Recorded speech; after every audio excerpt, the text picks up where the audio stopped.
आपको सुमित्रानंदन पंत द्वारा रचित ग्राम श्री इस कविता का अर्थ समझा रहे हैं। ध्यान से सुने और समझें। पहले आप ये समझ लीजिए सुमित्रानंदन पंत किस प्रकार के कवि थे। वो प्रकृति प्रेमी कवि थे।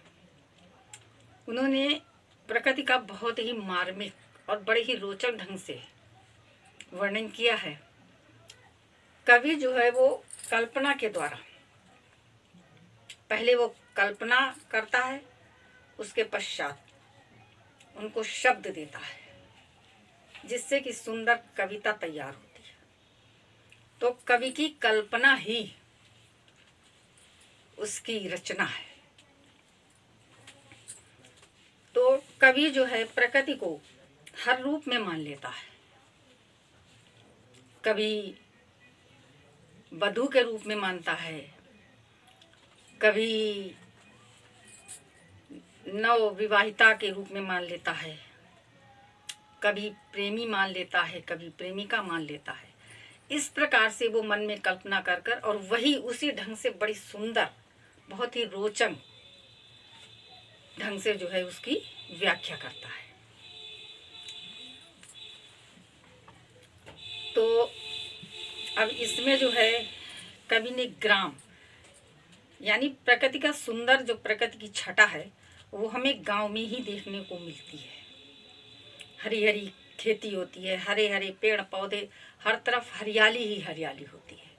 तो प्राकृतिक दृश्य जो है वो हमें अत्यधिक गांव में बहुत सरस और भोले ढंग से देखने को मिलते हैं।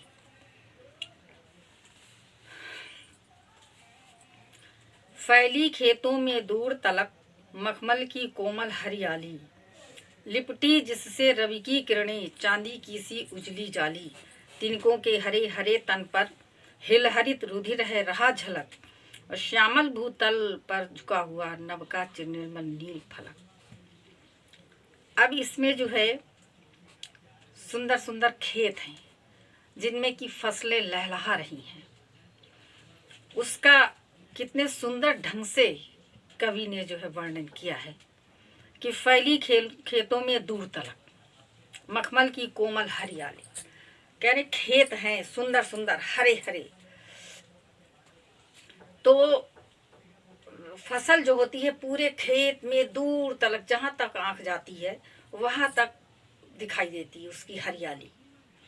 तो वो हरियाली ऐसी लग रही है कि सारे पेड़ जो हैं, पौधे जो हैं, वो सब एक बराबर हैं। कोई भी ऊंचा नीचा या छोटा बड़ा नहीं है, एक बराबर है। तो वो दूर से देखने में ऐसा लग रहा है कि हरी हरी मखमल जो है वो बिछी हुई है। मखमल यानी शनील, तो हरा हरा वो बिछा हुआ है।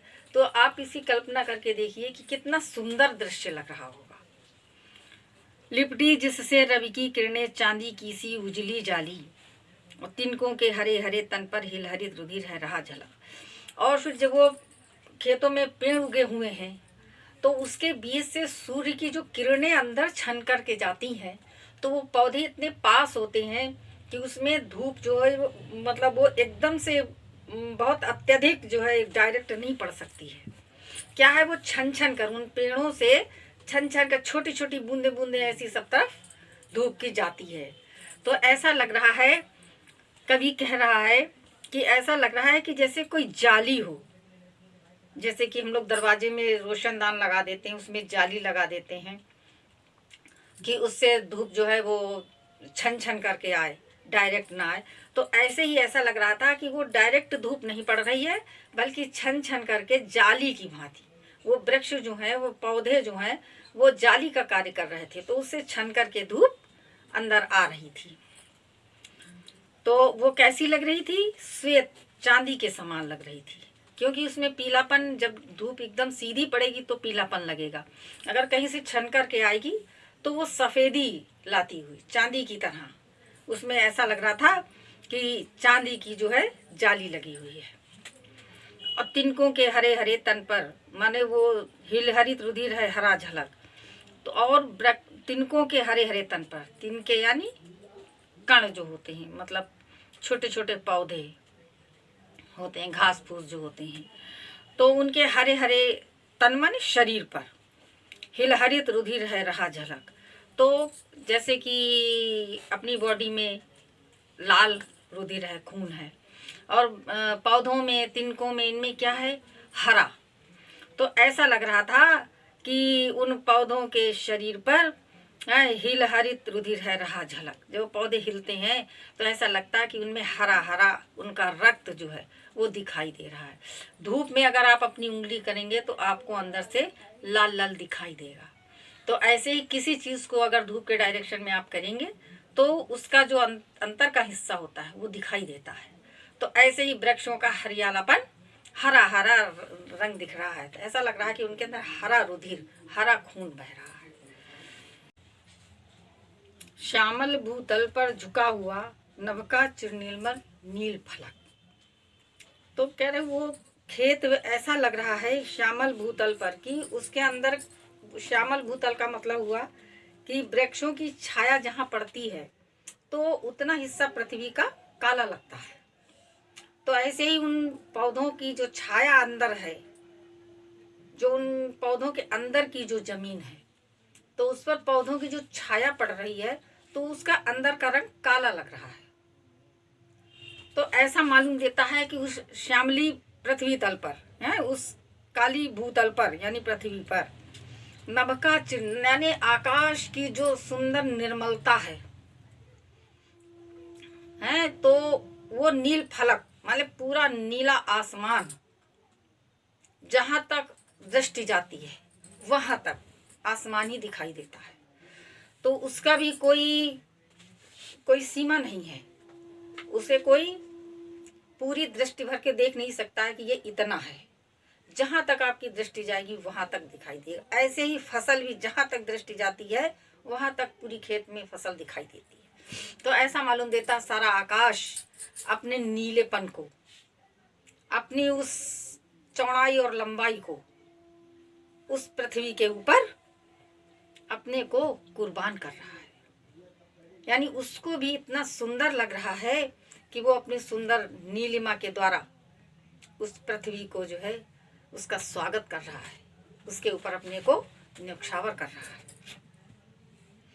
रोमांचित सी लगती वसुधा आई जो गेहूं में बाली, अरहर सनई की सोने की किंकिणियां हैं शोभा सारी। कह रहे हैं कि रोमांचित सी लगती वसुधा, और जब पृथ्वी पर फसल लहलहा रही हो तो पृथ्वी का क्या कहना। पृथ्वी बहुत प्रसन्न होती है जब धन धान्य से हमारी पृथ्वी भरती है, खेतों की हरियाली से, वृक्षों के फलों से, नदियों से, तालाबों से, सब मतलब हरियाली चारों तरफ भरी हुई होती है। तो जिस प्रकार से माँ अपने बच्चों को देखकर प्रसन्न होती है, ऐसे ही पृथ्वी बहुत आनंदित होती है। वसुधा माने पृथ्वी। तो पृथ्वी को हमारी प्रसन्नता के उसके रोमांच होने लगता है कि जैसे कोई अपने बच्चे की प्रोग्रेस, बच्चे की उन्नति देखती है माँ, तो वो प्रसन्नता के कारण पुलकित हो जाती है, उसको रोमांच आ जाता है, उसके अश्रु बहने लगते हैं। ऐसे ही पृथ्वी माँ हमारी जो है वो पुलकित हो जाती है, आनंदित हो जाती है, गदगद हो जाती है। आई जौ गेहूं में, जब गेहूं और जौ में बालियां आ जाती हैं। बालियां यानी वृक्ष होता है तो वृक्ष में फूल आता है, फिर फल आता है। तो ऐसे ही गेहूं में जब गेहूं का पेड़ बड़ा हो जाता है तो उसमें पहले तो लंबी लंबी देखी होंगी उसके, जिसके अंदर गेहूं होता है उसको बाली कहते हैं। तो उसमें गेहूं की बालियां आने लगती हैं। आप लोगों ने देखा होगा होली पे आता है तो गेहूं का पौधा होता है, उसमें इतनी बड़ी कांटे कांटेदार वो लगी होती है बाली, उसके अंदर गेहूं होता है। तो उसमें जौ और गेहूं में बालियां आने लगती हैं। अरहर सनई की सोने की किंकिणियां हैं शोभाशाली। अरहर भी खूब लहलहा रही है और फूल रही है। अरहर का फूल मतलब पीला और ऑरेंज कलर मिल करके होता है और बहुत लंबा पेड़ होता है, पतला होता है पर बहुत लंबा सीधा होता है। तो अरहर की और सनई की, सनई होती है कि जिसका सन निकाल करके उसकी रस्सी और डोरी बनाई जाती है, वो खेतों में ही पैदा होता है, इसका पौधा होता है। तो कह रहे हैं कि सनई की सोने, और सनई का जो है कैसा रंग होता है, चमकीला सा होता है, सुनहला सा। अरहर सनई की सोने की किंकिणियां हैं शोभाशाली। तो उसमें जो है सनई के पौधे में एक प्रकार का उसका फली होती है, छोटी सी फली होती है, तो वो उसमें लटक रही होती है, वो जो सूख जाती है उसको बजाओ तो बजती है। तो उस पेड़ के में जब लटक रही होती है तो ऐसा मालूम देता है कि सोने की किंकिणियां, करधनी, कि वो पौधा जो है वो सोने की करधनी पहने हुए हो। उड़दी बीनी तैलाक्त गंध, फूली सरसों पीली पीली। और फिर हमारी सरसों रानी जो है वो भी खेत में फूल रही हैं। और जब सरसों का पौधा बहुत अधिक खुशबू देता है, तो जब खेत है जहाँ पर खड़ा हुआ है तो उसकी सुगंध को क्या कहना। तो जब उसमें पीला फूल आ जाता है, सरसों का फूल जो है वो पीला होता है, तो वो इतनी सुंदर तैलाक्त माने तैल से युक्त मालूम देता है, इसमें तेल की खुशबू आ रही है। तो तेल की सुगंध से भरी हुई खुशबू जो है वो देने लगता है, सब खेत में महर महर महकने लगता है, ऐसा लगता है हाँ यहाँ पर कहीं सरसों का खेत है। लो हरित धरा से झांक रही, नीलम की कली तीसी नीली। और क्या होता है, एक तरफ एकदम ऐसा लगता है हरी है, हरियाली धरती है पृथ्वी से, कोई नीलम जैसी कली वो झांकने लगी। यानी अगर उसी हरे हरे खेत में सब कभी पीले फूल दिखाई दे रहे हैं, कभी नारंगी दिखाई दे रहे हैं, कभी श्वेत दिखाई दे रहे हैं, और कभी जो है नीले। तो नीला फूल जो है वो मटर का होता है, मटर का फूल नीला होता है। तो वो जब निगाह कहीं दृष्टि गई तो देखा कि वो कोई नीला फूल पृथ्वी से मतलब ऐसे झांक रहा है कि जैसे नीलम की कली खिली हुई हो। नीलम जो होता है नीला होता है, इसलिए नीलम की उपमा दी गई है कि नीलम की भांति फूल लगता भी बहुत प्यारा है, नक के समान ही लगता है। तो ऐसा लगता है कि जैसे पृथ्वी से नीलम झांक रहा है, हरी हरी धरती में, और उसमें नीला नीला फूल नीलम की भांति झांक रहा है। रंग रंग के फूलों में रिलमिल हंस रही सखियां मटर खड़ी। तो इस प्रकार से ऐसा मालूम देता है कि फूलों के रंगों का कंपटीशन हो रहा हो, तो सब अपने अपने रंग दिखा रहे हैं। तो वहां पर मटर जो है वो भी खड़ी हुई है। तो रंग रंग के फूलों में रिलमिल, यानी अनेक प्रकार के रंगों के फूलों में हिलमिल कर, रिलमिल का मतलब हिलमिल करके वहां पर हंस रही सखियां मटर खड़ी। तो वहां पर सखी मटर जो हैं वो भी हंस रही कि हम भी पीछे नहीं हैं, हम भी आगे हैं, हमारे फूलों को भी रंग देखो। मखमली पेटियों सी लटकी, छीमियां छिपाए बीज लड़ी। तो मटर जो है वो कैसी है कि मखमली पेटियों सी लटकी, तो उसके ऊपर हरी हरी मटर जो है वो दानों से भरी लटक रही है। तो ऐसा लगता है कि जैसे मखमल की पेटियां उसके ऊपर लटक रही हूँ। तो इस प्रकार से मटर के पेड़ जो है वो खड़े हुए हैं। फिरती हैं रंग रंग की तितली, रंग रंग की तितली रंग रंग के फूलों पर सुंदर। तो जैसे जैसे रंगीन फूल हैं उतने ही रंगों की तितलियां भी हैं।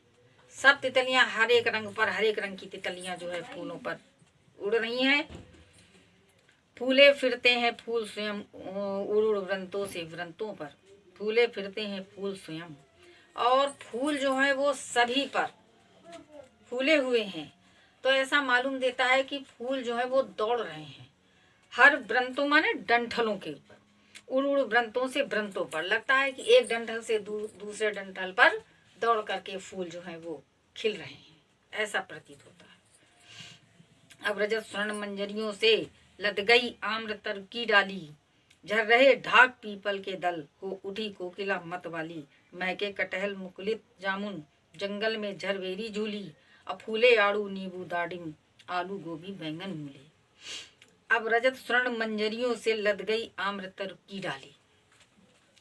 बसंत का जब मौसम होता है तो प्रकृति जो है वो नए रंग में, वो उसका पुराना चोला खत्म हो जाता है और वो नए रंग में रंग जाती है। चारों तरफ हरियाली, सुंदरता और कहते हैं रंग बिरंगे पुष्प, वृक्षों में बौर, वृक्षों में फल, वृक्षों में सुंदर सुंदर पत्ते, मतलब यही सब दिखाई देता है। चारों तरफ सुंदरता ही सुंदरता दिखाई देती है बसंत के बाद। तो बसंत में ही पतझड़ होता है, तो पतझड़ के पश्चात वृक्ष जो है वो बहुत सुंदर, अपना कहते नहीं कि जैसे सांप जो है अपनी केचड़ी उतार देता है, तो ऐसे ही सब पुराने वृक्षों के पत्ते और सब जड़ें जो होती हैं ये सब बहुत साल भर में गंदी हो जाती हैं। तो फिर इनमें जो है नए नए पत्ते, पतझड़ के बाद नए नए पत्ते, नए नए फूल सब आने लगते हैं। तो चारों तरफ हरियाली और सुंदरता ही सुंदरता दिखाई देती है। अब रजत स्वर्ण मंजरियों से लद गई आम्र तरु की डाली। अब मौसम आ गया है कि अब तो अमियाँ आने लग गई हैं। तो रजत माने चांदी के रंग की और स्वर्ण माने सुनहरे रंग की। तो सुनहरे और चांदी के रंग से रंगी हुई, ऐसा लगता है इनको रंग दिया गया है। आम्र की मतलब आम्र माने आम, आम के वृक्षों की जो डालियां हैं वो इस प्रकार की, यानी चांदी के रंग की और सोने की रंग की, यानी कुछ श्वेत और पीली, इस प्रकार का जो है बौर आता है आम के वृक्ष पर। तो उससे मंजरी माने बौर, तो उस बौर से वृक्ष जो है वो आम की डालें जो है वो लद गई। झर रहे ढाक पीपल के दल। अब ढाक और पीपल के पत्ते जो है वो झड़ने लगे हैं। हो उठी कोकिला मत वाली, और कोयल भी जब आम का जब वो बाग तैयार होने लगता है, कोयल बहुत प्रसन्न होती है। तो कोयल जो है वो भी बहुत खुश हो गई है, मतवाली हो गई है। कहते हैं हमारी खुशी के पागल हो जाना, तो कोयल भी जो है वो प्रसन्नता के कारण पागल हो गई है। महके कटहल, कटहल में खुशबू आने लगी, कटहल के वृक्षों में कटहल लगने लगा। मुकुलित जामुन, और जामुन जो है वो भी मतलब जामुन के जो छोटे छोटे वो होते हैं ना जामुन, तो छोटे छोटे जामुन जो है वो भी मुकुलित होने लगे, माने बाहर को निकलने लगे हैं, प्रसन्न होने लगे हैं, बाहर निकलने के लिए व्याकुल होने लगे हैं। जंगल में झरबेरी, और जंगलों में झरबेरी जो है वो झूमने लगी है। फूले आड़ू नींबू दाडिम, आड़ू फूलने लगा है, नींबू में फूल आ गया है, दाडिम माने अनार, अनार के भी फूल आने लगे हैं। आलू गोभी बैंगन, आलू गोभी बैंगन मूली, इनमें सब में जो है सुंदर सुंदर फूल आने लगे हैं। इस वीडियो में इस कविता का ये पार्ट 1 है। अगली वीडियो में इसका पार्ट 2 समझाएंगे। अगर आपको हमारी वीडियो पसंद आई हो तो वीडियो को लाइक कर दें और चैनल को सब्सक्राइब करके बेल आइकन दबा दें।